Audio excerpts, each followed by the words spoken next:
Now may we have our next contestant, please?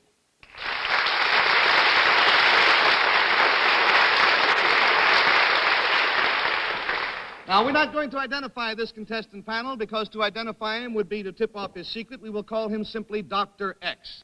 Now, Doctor, if you will whisper your secret to me, we will show it at the same time to the folks out there.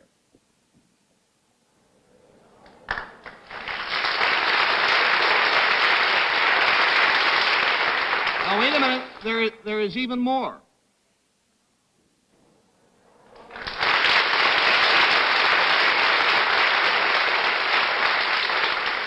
All right, to help to classify Dr. X's secret, I'll tell you it concerns something that he did, and we'll start with Bill Cullen, please.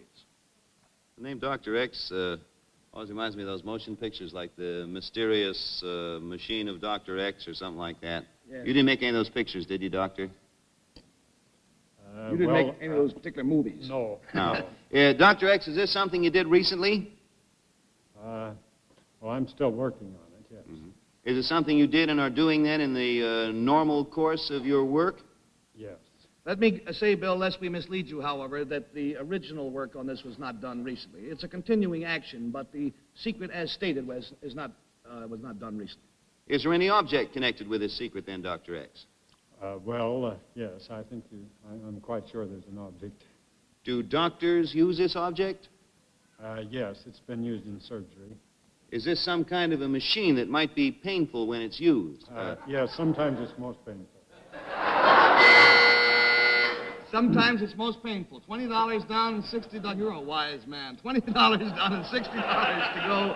And we go to Jane Meadows, please. Then, if I gather right, Dr. X, you have been engaged in some kind of experimental work, which is still continuing. Is that right? That's right, yes. Do you work in any kind of a laboratory or a place like that? Yes. Would this remotely or in any way be connected with psychiatric cases? No, not especially. Not. It would be more in the medical... In very rare instances, it's been known to cause a few, but that really isn't the purpose of it. So let's say no, okay? That's all. There seems to be a great deal of laughter answering these questions. Could I assume, however, that what you are working on could be considered a blessing to mankind? I think, generally speaking, it has been a blessing, yes. It is a blessing, or it has been a blessing, you say? Has been and is.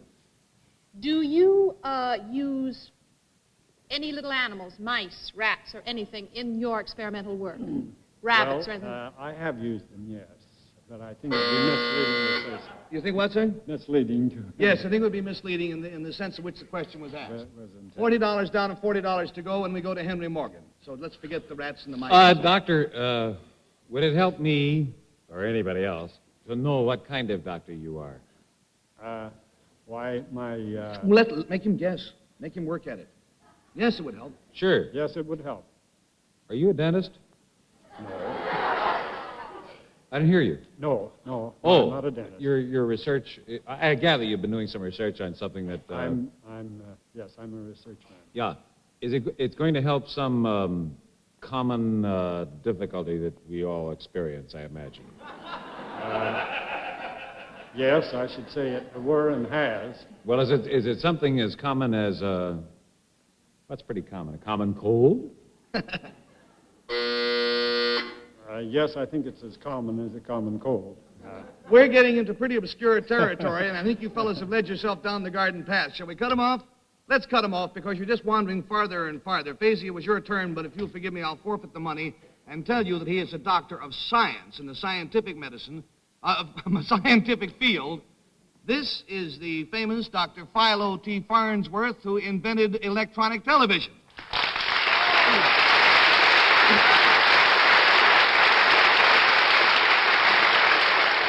Henry.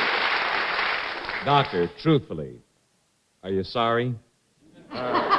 No. I'm not. Well, it's up to you. I asked him the same question. He said sometimes. He said sometimes. Now, he is, of course, the technical director of Farnsworth Electronics Company in Fort Wayne, Indiana. And sir, how old were you when you invented television, or the first television machine as we know it today, first television system? I was 14. 14 years old.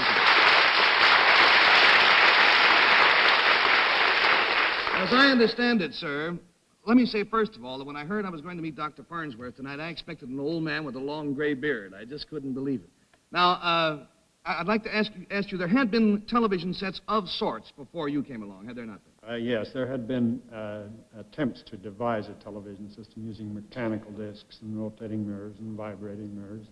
But all mechanics, all mirrors. All mechanical. And what was your contribution? My contribution was to take out the moving parts and make the thing entirely electronic.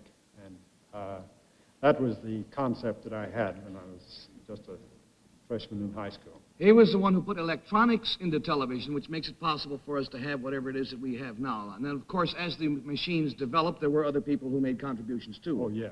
There are literally thousands of inventions important to television. And how many patents do you hold, sir, in the television field? I electronics hold field? Something in excess of 165 American patents. 165 American patents. Let's go from the past, sir, the not-too-recent past, to the future. What are you working on now? Well, in television, we're attempting first to make better utilization of the bandwidth, because we think we can eventually get in excess of 2,000 lines instead of 525. And do it on even narrower channel, possibly, than we're doing the present television. Which will make for a better picture, a clearer picture. Make for a much sharper picture. Then we hope, we believe in the picture frame type of a picture, where the visual display will be just a screen. Then we hope for a memory so that the picture will be just as though it's pasted on there.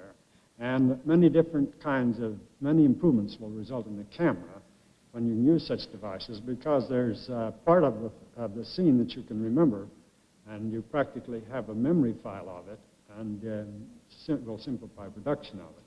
He's also working in nuclear fusion, and some of the things he says that are going to happen, we're going to heat our homes, we're going to cool our homes, we will cook, we will run our automobiles, all transportation by nuclear fusion, and the future is unlimited. Is that true? Well, electronics really has had several offspring as a science and an art. One of them is nucleonics, and in the field that I'm essentially interested in now, or doing most of my work, is the taming of the H-bomb, the hydrogen fusion problem. Dr. Farnsworth, we could sit here for many, many hours and talk. Most fascinating man I've met in many a long year.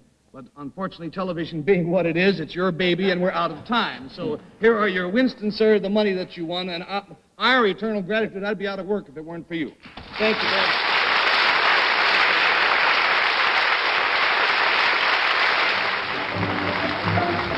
I've Got a Secret is brought to you each week at this time by Winston, America's most popular filter cigarette. Winston tastes good, like a cigarette should.